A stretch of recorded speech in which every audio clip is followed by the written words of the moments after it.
اعوذ باللہ من الشیطان الرجیم بسم اللہ الرحمن الرحیم من جاء بالحسنة فلہ عشر امثالها ومن جاء بالسیئة فلا یجزى الا مثلها وهم لا یظلمون۔ صدق اللہ العظیم۔ رب اشرح لی صدری ویسر لی امری واحلل عقدۃ من لسانی یفقہوا قولی۔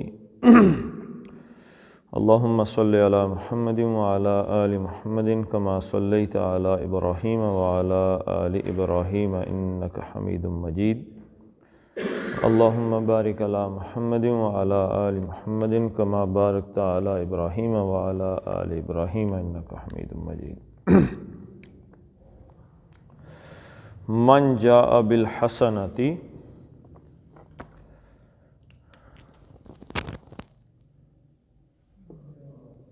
من جو کوئی،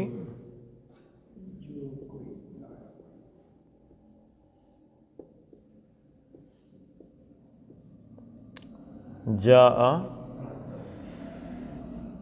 جاء کا کیا مطلب بتایا تھا جی؟ آنا۔ جاء ماضی کا صیغہ ہے، واحد مذکر غائب، وہ آیا،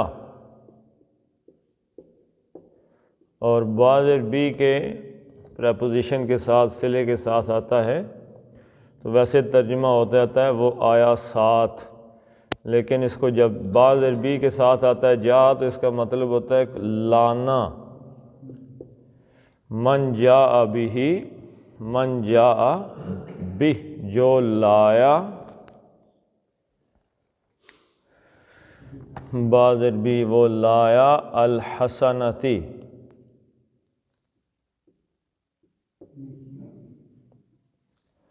حسنتی کا کیا مطلب ہے جی؟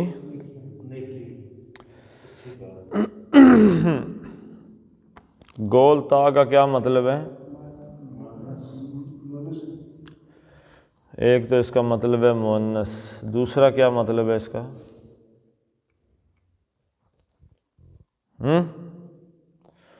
واحد، واحد مؤنث، دو ہو جائیں تو حسنتانی، اور زیادہ ہو جائیں تو حسنات۔ ٹھیک ہے جی؟ زیادہ ہوتے ہی، جمع ہوتے ہی گول تا کیا بن جاتی ہے؟ بڑی تا، لمبی تا بن جائے گی، اور گول تا ہو تو اس کا مطلب ہے ایک، مؤنث بھی ہے اور واحد بھی ہے۔ من جاء بالحسنہ، نیکی، اور گول تا کا مطلب کتنیاں نیکیاں؟ ایک۔ من جاء بالحسنتی، جو لایا ایک نیکی، یعنی یہاں مطلب کیا؟ جس کسی نے ایک نیکی کی، یعنی ایک نیکی جس نے کما لی ہے، جو لے آیا ہے۔ من جاء بالحسنتی، یہ ہوگی شرط کہ کوئی ایک نیکی لایا، فا پس، اب فا کا کیا مطلب ہے؟ جواب شرط۔ کوئی ایک نیکی لایا فا، تو پھر کیا ہوگا؟ لہو، لام، لام تعلیل ہے، کے لیے، ہو اس کے لیے، یہ ضمیر کس کے لیے ہے؟ من، اس شخص کے لیے جو ایک نیکی لایا ہے۔ فلہ اس کے لیے ہے، کیا ہے اس کے لیے جی؟ عشرو، عشر کا کیا مطلب ہے؟ 10۔ اچھا، اب عشرو کے ساتھ نہ الف لام ہے، نہ العشر ہے، اور نہ عشرن ہے، تو یہ کیا ہو گیا پھر؟ مضاف ہو گیا جی، یہ مرکب اضافی بن گیا مضاف۔ عشرو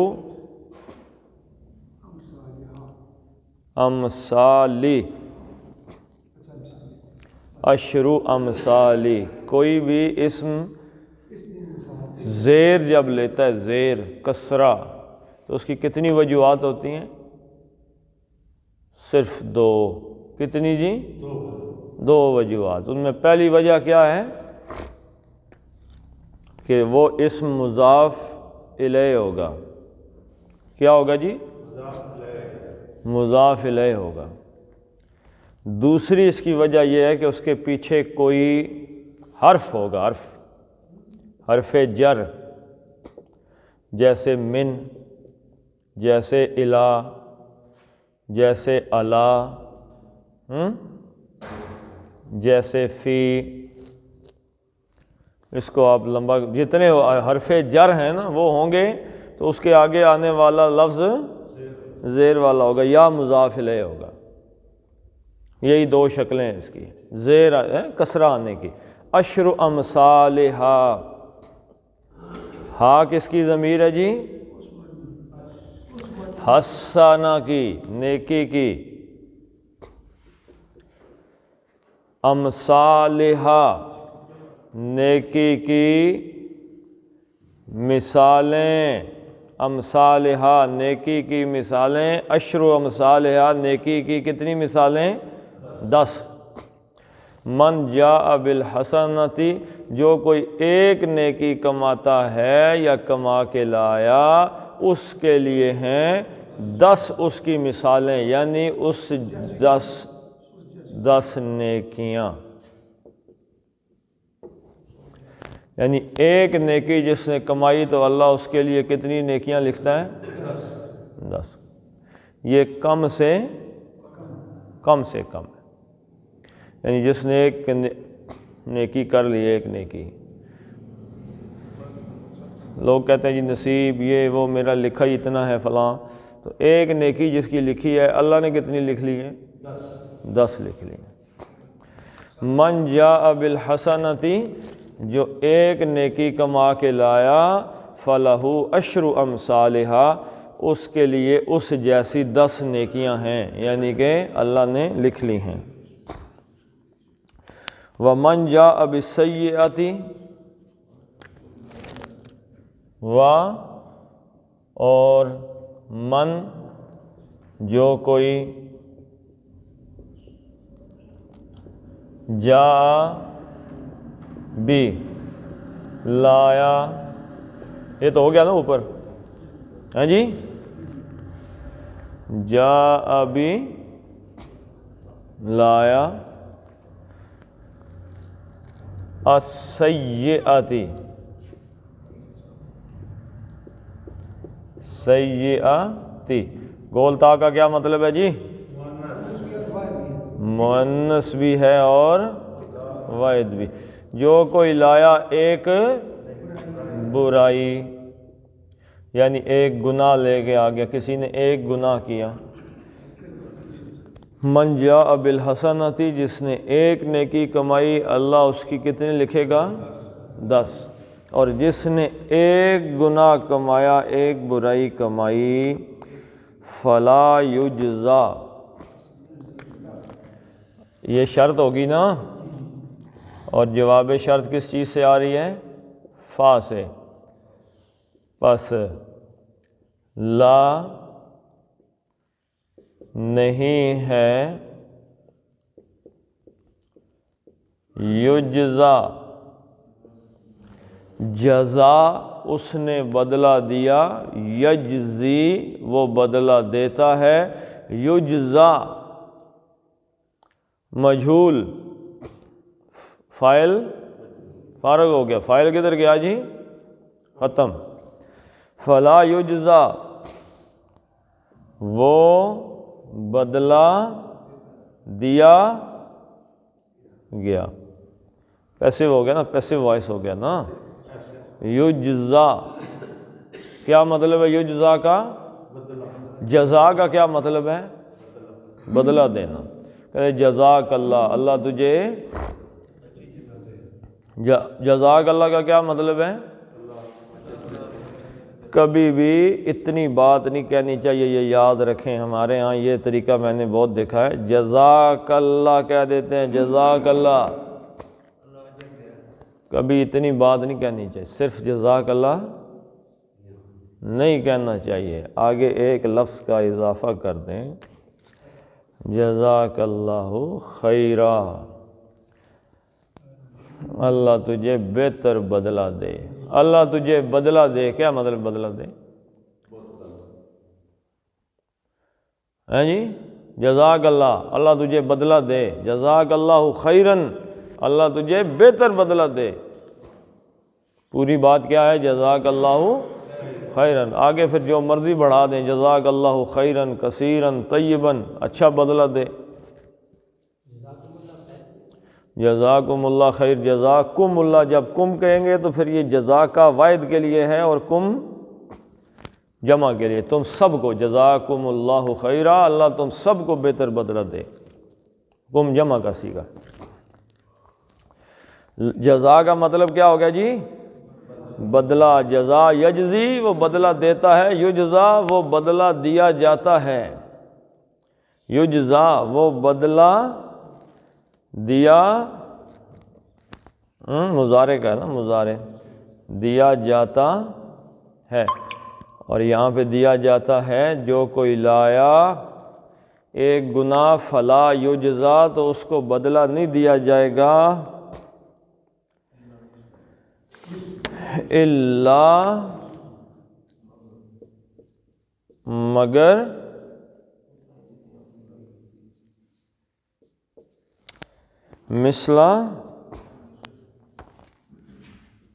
مثلہا، فلا یجزا نہیں اسے بدلہ دیا جائے گا الا مگر مثلہ کا مطلب کیا ہے؟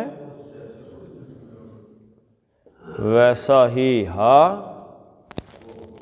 سیئہ کی برائی کی ضمیر ہے، ویسا ہی جتنی برائی، یعنی اس برائی کی مثل ہی، اس کو ایک گناہ کیا ہے تو کتنا بدلہ ملے گا؟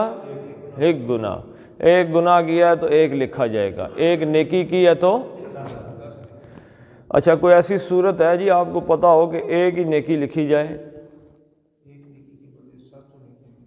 نہیں، ایسی صورت اللہ نے کہا ایک نیکی کی ہے 10 نیکیاں لکھی جائیں گی، کوئی ایسی شکل ہے کہ ایک نیکی لکھی جائے اکیلی؟ بندے نے کوئی نیک کام کرنے کا ارادہ کیا لیکن کیا اس ارادے کی بھی نیکی، اور ایک آدمی نے، چلو ایک اور طریقہ بھی ایک نیکی کا ہے، ایک آدمی نے گناہ کرنے کا ارادہ کیا اور وہ چھوڑ دیا اس نے اللہ کے ڈر سے، یا اس کی بھی ایک نیکی، اعلیٰ گناہ نہیں کیا اس نے، نیکی کی کو نہیں لیکن گناہ چھوڑ دیا تو اس چھوڑنے کی بھی ایک نیکی ہے۔ تو من جاء بالحسنتی، جو کوئی ایک نیکی لے کے آیا، فلہ عشر امثالہا، اس کے لیے 10 ویسی ہی نیکیاں اللہ لکھے گا، ومن جاء بالسیئۃ، جو کوئی ایک گناہ کرے گا، فلا یجزا الا مثلہا، تو اس کا بدلہ بس ایک گناہ کا ہی اسے ملے گا، یعنی ایک گناہ لکھا جائے گا، اور اگر گناہ کر کے توبہ کر لے تو کچھ توبہ ایسی ہے، ہم قرآن میں انشاءاللہ آگے جا کے پڑھیں گے، کہ وہ جو گناہ ہے وہ اللہ تعالیٰ نیکیوں میں تبدیل کر دیتا ہے جو اس نے کیے ہوتے ہیں، کوئی صورتیں ایسی ہیں۔ وَهُمْ لَا يُظْلَمُونَ، اور ہم، وہ واو کے بعد ضمیر آ جائے، نہیں واو کے بعد مفعول تو آئے، فاعل کے واو کے بعد ضمیر آ جائے تو حالت بیان کرتی ہے، حالت، وَهُمْ اس کا ترجمہ ہوگا واو کا حالانکہ، ہم وہ،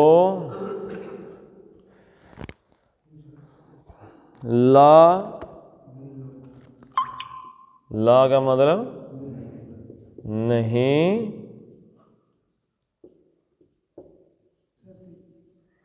یظلمون،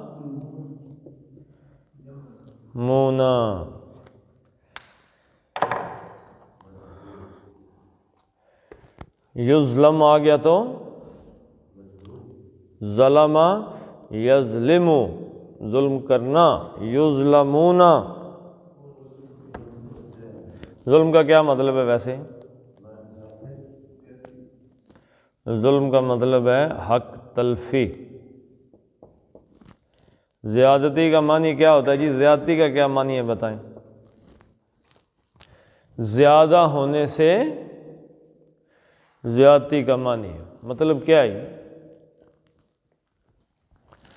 کہ وہی مثال میں عام طور پہ دیتا ہوں کہ ایک بندہ مر گیا، اس کا ایک بیٹا اور ایک بیٹی ہے، 3 روپے اس نے ترکہ چھوڑا ہے، تو بیٹے کو کتنا ملے گا جی؟ 2 روپے، اور بیٹی کو 1 روپیہ۔ اب اگر کوئی انصاف پسند کھڑا ہو جائے اور وہ کہے کہ ادو اد یعنی 1.5 دونوں کو دے دیا جائے، تو یہ عدل ہے؟ نا، یہ زیادتی ہو گئی ہے۔ کس کی طرف زیادتی ہوئی ہے؟ لڑکی کی طرف 5 پیسے فالتو چلے گئے ہیں اور اس کی حق تلفی ہو گئی ہے لڑکے کی۔ حق تلفی کیا ہے؟ یہ 5 پیسے اس کے تھے، یہ اس کی طرف چلے گئے ہیں، زیادتی ہوگی اس کے ساتھ، ٹھیک ہے جی؟ یہ ظلم ہے۔ ظلم کیا ہے؟ حق تلفی، کسی کے اس کے ساتھ ظلم ہو گیا، لڑکے کے ساتھ اس کی 0.5 جو لڑکی کے پاس چلے گی، ظلم یہ ہے، یعنی کسی کا حق تھا اور وہ اس کا حق اس سے چھن گیا، یہ حق تلفی ہے۔ اور سب سے بڑا ظلم کیا ہے؟ شرک سب سے بڑا ظلم ہے۔ ان الشرک لظلم عظیم، اس میں کیا ہے جی؟ عبادت کس کا حق ہے؟ اللہ کا، تو اللہ کا حق اگر کسی اور کو دے دیں گے تو وہ کیا ہو جائے گا؟ ظلم ہو جائے گا۔ وَهُمْ لَا يُظْلَمُونَ، یہ کا مطلب وہ فعل مضارع، واو نون جمع، پیچھے کیا بچ گیا؟ ظلم، اور یہ مجہول میں چلا گیا، وہ کرتے نہیں ہیں بلکہ ہم لا یظلمون، اور ان کی حق تلفی نہیں کی، ان کے ساتھ ان کی حق تلفی نہیں ہوگی، یعنی ان کا جو کمائی انہوں نے کی ہے ان کو پوری مل کے رہے گی۔ ایسا نہیں ہوگا کہ اللہ نے کسی کی 10 نیکیاں لکھی ہیں اور وہاں پہ جا کے 8 مل جائیں، نا، پوری۔ لیکن اللہ تعالیٰ سے عدل والا حساب نہیں کرنا۔ میاں محمد بخش صاحب نے بڑی اچھی بات کہی ہے، کیا کہا ہے جی؟ عدل کریں تے تھر تھر کمن اچیاں شاناں والے، فضل کریں تے بخشے جاون میں ورگے منہ کا۔ اللہ سے عدل کا تقاضا نہیں کرنا، اللہ سے اس کی رحمت کا، اس کے فضل کا تقاضا کرنا کہ بس اپنے فضل سے، اپنی رحمت سے بخش دے، میرے پاس کوئی عمل نہیں ہے کہ جو میں پیش کر سکوں۔ اور اگر کوئی بندہ اللہ سے یہ کہے کہ میں بڑا نمازی ہوں جی، میں بڑا پرہیزگار ہوں، تو اس کا مطلب ہے کہ مارا گیا ہے۔ ایک حدیث میں آتا ہے، مجھے اس کا حوالہ اب ذہن میں نہیں رہا، کہ کوئی بندہ جب جنت میں اس کو اللہ کہے گا کہ لے جاؤ جنت میں، تو وہ کچھ بڑبڑائے گا، کیا کہتا ہے اس کا؟ زندگی ساری تیری عبادت ہی کرتے رہے، جنت ہی جانی سی، حساب لیں۔ اللہ کہے گا اچھا ٹھیک ہے، ایک آنکھ کا پہلے اس کا جو میں نے احسان کیا نا، ایک آنکھ دی ہے، اس کے بدلے میں نیکیاں دو، وہیں پہ جہنم، ایک آنکھ کے بدلے جہنم، تو باقی تو بڑے دور کی بات ہے۔ لہذا ایک حدیث میں آتا ہے کہ اگر ساری کائنات کے بندے اتنے پکے مومن بن جائیں، گناہ کرنا ہی چھوڑ دیں، اللہ ساروں کو برباد کر کے ایک نئی امت کھڑی کرے گا، جو گناہ کریں توبہ کریں، گناہ کر کے پھر توبہ کریں۔ اللہ کو بڑا پسند ہے، اسی لیے اللہ تعالیٰ نے انسان کو بنایا ہی خطا کار ہے۔ شیطان یہ دماغ میں ڈال دیتا ہے کہ تمہیں توبہ کی ضرورت ہی نہیں ہے، کون سی توبہ؟ وہ اللہ سے آدمی کو دور لے جاتا ہے شیطان، یہ دماغ میں ڈال کے کہ تم نے جو گناہ کیے ہیں اللہ نے نہیں بخشنے ہیں۔ اللہ کہہ رہا ہے میں نے بخشنے ہیں بھائی، تمہیں گناہ گار خطا کار بنائے اسی لیے ہے۔ اللہ کے رسول صلی اللہ علیہ وسلم نے فرمایا کہ کل بنی آدم خطاؤن، جتنے بنی آدم ہیں سارے کے سارے خطا کار ہیں، وخیر الخطائین، اور بہترین خطا کار کون ہے؟ التوابون، جو توبہ کرنے والے۔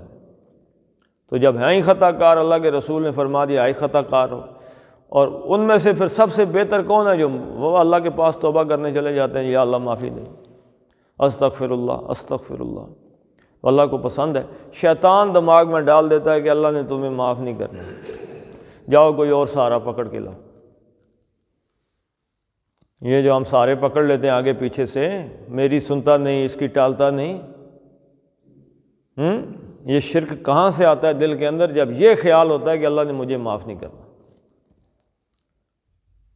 بندہ اپنی ماں کے پاس کبھی کوئی سفارش لے کے گیا کہ ماں جی مجھے ناشتہ دے دیں آپ، ماں تو ماں ہوتی ہے، تو اللہ تو 70 ماؤں سے بھی زیادہ ہے۔ یہ کسی نے دماغ میں ڈالا ہے کہ اللہ نہیں معاف کرے گا، لہذا کوئی سہارا ڈھونڈو، اللہ نہیں سنے گا کوئی سہارا ڈھونڈو۔ اور اللہ سنتا ہی ایسوں کی ہے کہ جو گناہ کر کے پھر توبہ کر کے اللہ کے در پہ آ جاتے ہیں کہ میں جدھر بھی گیا ہوں، ویسے پروین شاکر کا شعر جاتا تو کسی اور طرف ہے، لیکن یہاں پہ بھی لگ جاتا ہے کہ وہ جہاں بھی گیا لوٹا تو میرے پاس آیا، ایک یہی بات تھی اچھی میرے ہر جائی کی، یعنی جہاں پہ جائے واپس پلٹ کے تو میرے پاس ہی آئے۔ یہ خوبی ہوتی ہے ایک اچھے مومن کی کہ جب بھی گناہ کرتا ہے واپس پلٹ کے اللہ کے پاس تنے تنہا چلا جاتا ہے۔ ایک اور مثال لے لیں آپ، حبشی جو تھا، حبشی جس نے حضرت حمزہ رضی اللہ تعالیٰ عنہ کو شہید کیا تھا، اب حضور صلی اللہ علیہ وسلم مکہ فتح ہو گیا، طائف بھی فتح ہو گیا، پتہ لگا بھاگنے کی جگہ تو ختم ہو گیا، اب تو سارا عرب ہی حضور صلی اللہ علیہ وسلم کے ہاتھ میں چلا گیا، کدھر جائیں؟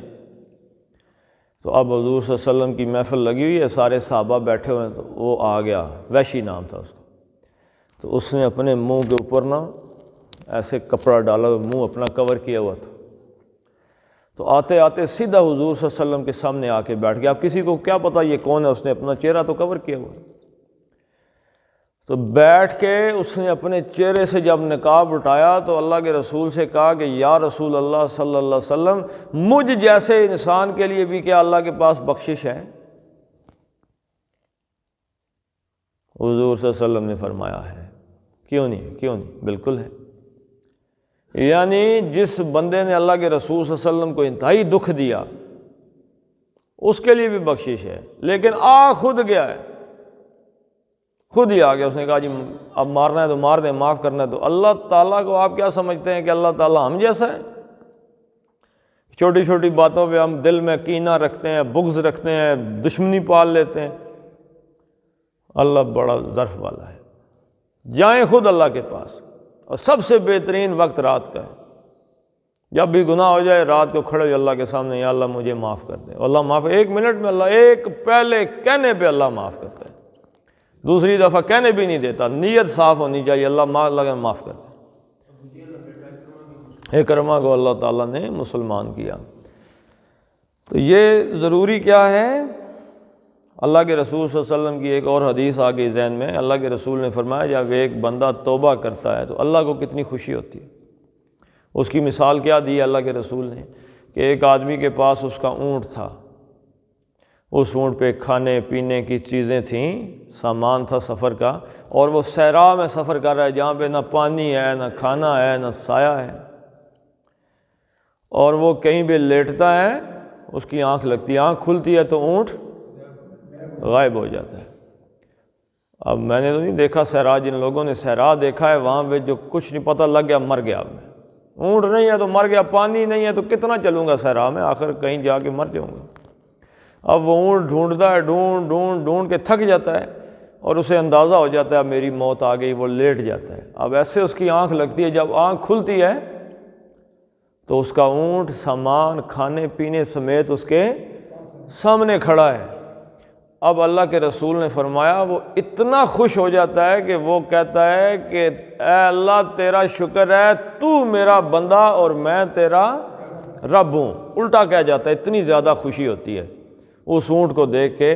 اللہ کے رسول نے فرمایا اس وقت اس بندے کو اس اونٹ کو دیکھ کے جتنی خوشی ہوتی ہے، اللہ کو ایک توبہ کرنے والے بندے کی اس سے بھی زیادہ خوشی ہوتی ہے کہ یہ بندہ میرے سامنے آ کے توبہ کر رہا ہے۔ لیکن شیطان نے ہمارے دماغ میں کیا ڈال دیا ہے کہ اللہ نے تمہاری سنی نہیں اور سارا ڈھونڈو، کسی اور کے ذریعے جاؤ۔ اللہ کہتا آ اکیلے ہی اکیلے آ میرے سامنے آگے کہہ دے کہ اللہ مجھے سچے دل سے کہہ دے معاف کر دے، میں تو معاف کرنے کے لیے تیار۔ قل اننی ہدانی، قل اے نبی صلی اللہ علیہ وسلم آپ فرما دیں،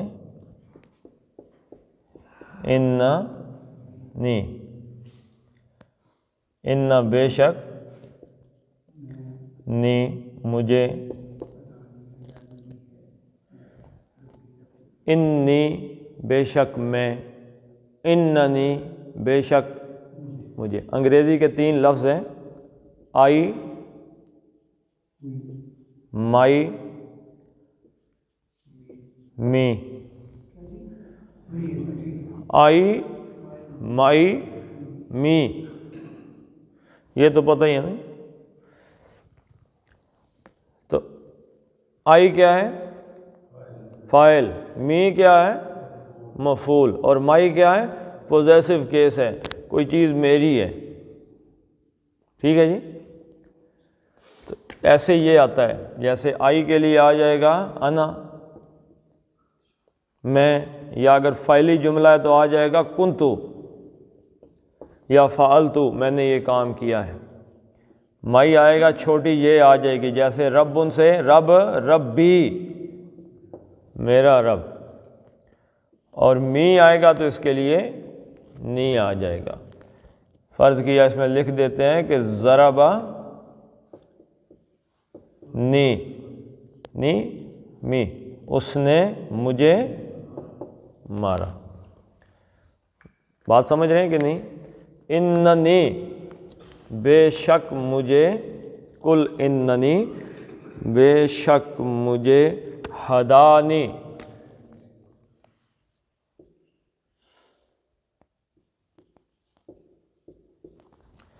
ہدانی،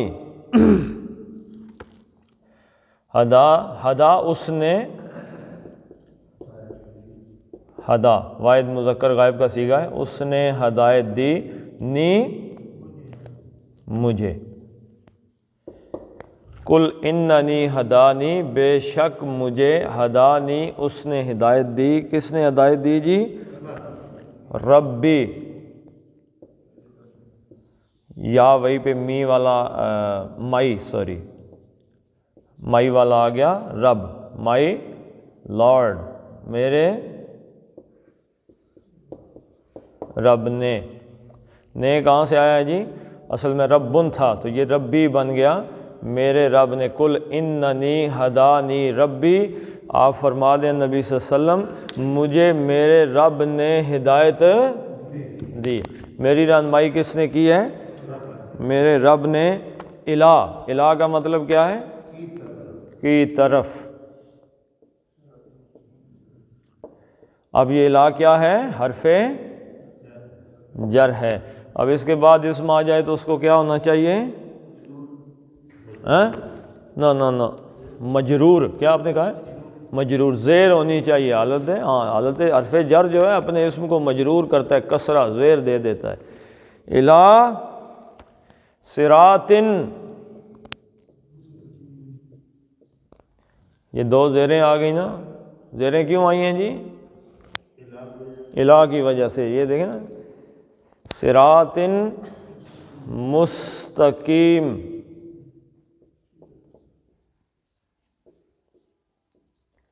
مستقیمن، صراطن مستقیمن، یہ کون سا مرکب بن گیا ہے؟ صراطن مستقیمن، توصیفی، یہ مرکب توصیفی بن گیا ہے، چاروں شکلیں اس کی مل رہی ہیں، صراط واحد، مستقیم واحد، صراطن زیریں، یہاں پہ بھی زیریں، نکرہ اور مذکر، چاروں شکلیں اس کی پوری ہیں، صرف مرکب توصیفی، سیدھا راستہ۔ قل اننی ہدانی ربی الی صراط مستقیم، اے نبی صلی اللہ علیہ وسلم آپ فرما دیں کہ مجھے میرے رب نے سیدھے راہ کی ہدایت دی ہے، صحیح راستے کی ہدایت دی ہے۔ دیناً قیمن،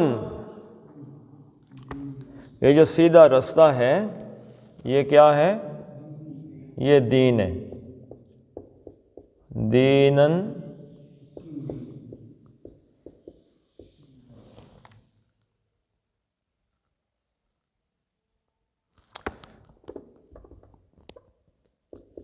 قیمن۔ میں نے سب سے پہلا جو ایک مسجد میں گجر خان درس دیا تھا اس آیت کا تھا، مسجد میرے ذہن میں نہیں رہی میں نے کہاں دیا تھا، لیکن ہاں جی نہیں مسجد آباد میں نہیں، اور کسی مسجد آباد میں سب سے پہلے میں نے درس دیا تھا سورہ والضحیٰ کا، یہ باہر کہیں پہ دیا تھا کسی اور مسجد میں، مجھے اب صحیح یاد نہیں۔ دینن قیمن، یہ اس صراط کی حالت ہے، ٹھیک ہے جی، کہ یہ جو رستہ ہے یہ کیا ہے؟ یہ دینن، دین ہے، قیمن قائم، یہ قائم دین ہے، قائم، سیدھا مضبوط کھڑا، اپنے پاؤں پہ کھڑا دین ہے یہ جو صراط مستقیم ہے یہ در حقیقت ایک قائم دین ہے۔ تو یہاں سے کیا پتہ چلا جی کہ ہم نماز میں کہتے ہیں اہدنا الصراط المستقیم، اللہ ہمیں سیدھا رستہ عطا کر دے، اس کا کیا مطلب ہے؟ ہمیں قائم دین پہ چلا دے، وہ رستہ ایک دین ہے جو اللہ کے رسول صلی اللہ علیہ وسلم لے کر آئے ہیں۔ تو یہ اور دین بھی کون سا؟ قائم، ملت ابراہیم۔ اب یہ دین کون سا ہے جی؟ قیمن، یہ اس دین کا بدل آ رہا ہے، ملتا، اسی لیے اس پہ زبر آئی ہے، ملتا ابراہیم۔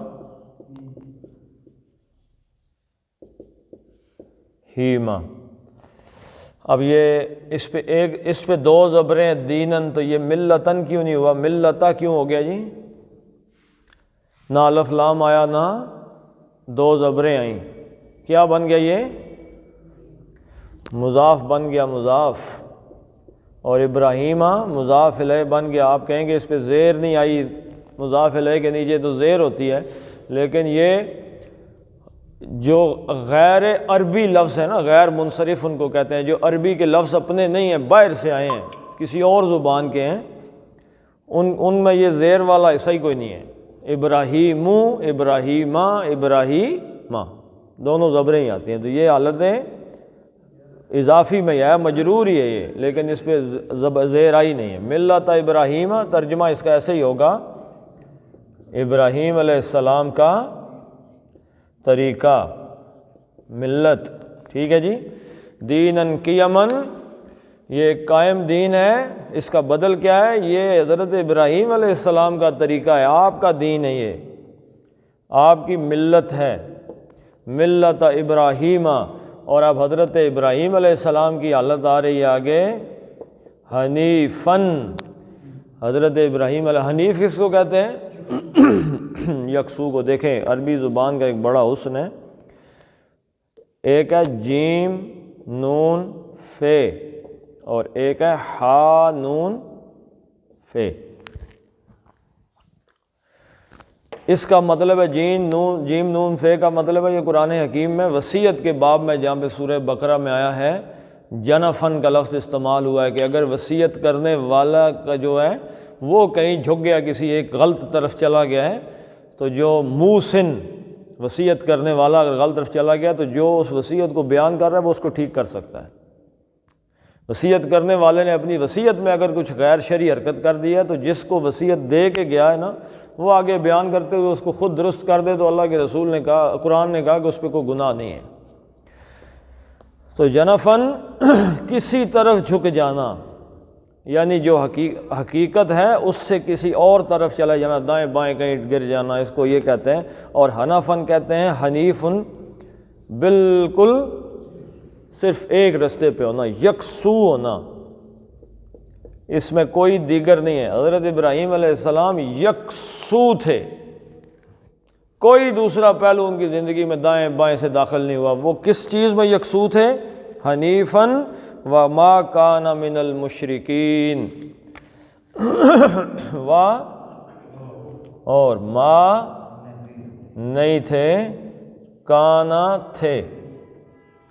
ویسے تو کانا کا مطلب ہے تھا، لیکن حضرت ابراہیم علیہ السلام کی ادب کی وجہ سے تھے. وما کانا اور وہ نہیں تھے، من سے، المشرکین من کی وجہ سے مشرکونوں کو مشرکین کر دیا، شرک کرنے والے. مشرکین کون ہیں؟ شرک کرنے والے.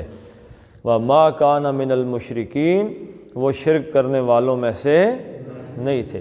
دین کی جی پہلی نشانی یہاں پہ اس کی کیا آئی ہے؟ یہاں پہ اس آیت کو ایک نظر دیکھ لیں. اننی ہدانی مجھے ہدایت دی ہے. کس نے جی؟ میرے رب نے. یہ بھی تو کہہ سکتے تھے نا مجھے اللہ نے ہدایت دی.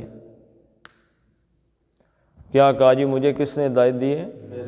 میرے رب نے ہدایت دی. تو یاد رکھیں سب سے پہلی بات، ہدایت کس کے پاس ہے؟ ہدایت کس کے پاس ہے جی؟ اللہ کے رسول کہہ رہے ہیں مجھے ہدایت کس نے دی ہے؟ اللہ نے. تو ہمیں ہدایت کون دے گا؟ اللہ ہی دے گا.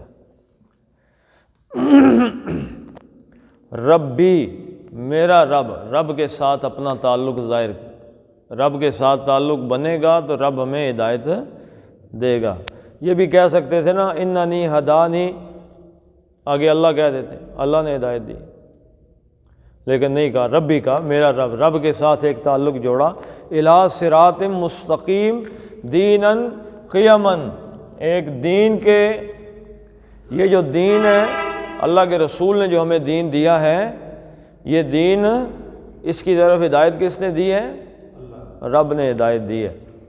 اور یہ طریقہ حقیقت میں کس کا ہے جی؟ حضرت ابراہیم علیہ السلام کا. اور ابراہیم علیہ السلام کی شان کیا ہے کہ ما کان من المشرکین، یعنی کہ شرک اس دین میں نہیں آ سکتا، کیونکہ یہ دین ہے ہی اللہ کی پہچان کا، اللہ کی توحید کا دین ہے. اور دوسری اس میں کیا چیز ہے کہ اللہ نے اپنے رسول کو ہدایت دی ہے، اور اس میں ایک اہم ترین چیز ہے وہ یکسوئی. یکسو ہو کے اللہ کے رسول صلی اللہ علیہ وسلم کے ساتھ جڑ جانا، آپ کی پیروی کرنا، یہی اس دین کی سب سے. اللہ کے ساتھ شرک نہیں کرنا، اللہ کے رسول کے پیچھے یکسو ہو کے لگے بس ٹھیک ہے جی ہمیں کسی اور کی کوئی پرواہ نہیں. یکسوئی ہو اللہ اور اللہ کے رسول کے ساتھ، ہمیں کسی تیسرے کی کوئی بات نہ سننی ہے نہ ماننی ہے، بس اللہ اللہ کے رسول، بات ختم. اتنے پہ انشاءاللہ ہماری نجات ہوگی. پڑھ لیتے ہیں جی. من جاء بالحسنۃ فلہ عشر امثالها، اس کو سین نہیں بنانا، امثالها نہیں کہنا، ایسے سا نکلتا ہے. یہ دیکھیں اس سیٹی نہیں آنی چاہیے. امثالها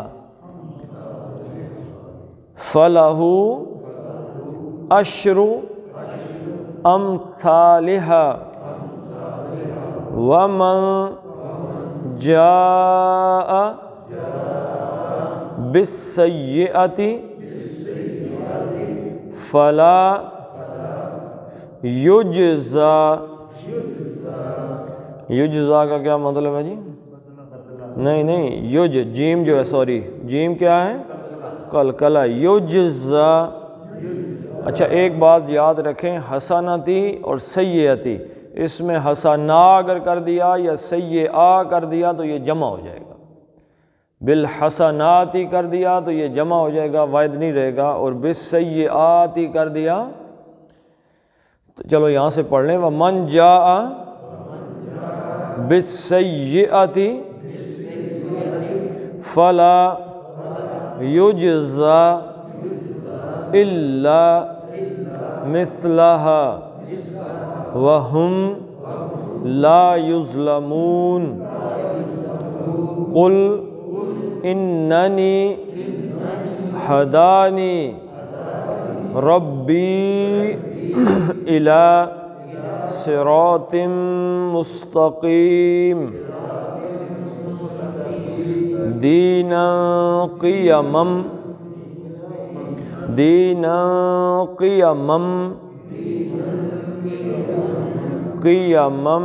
ملت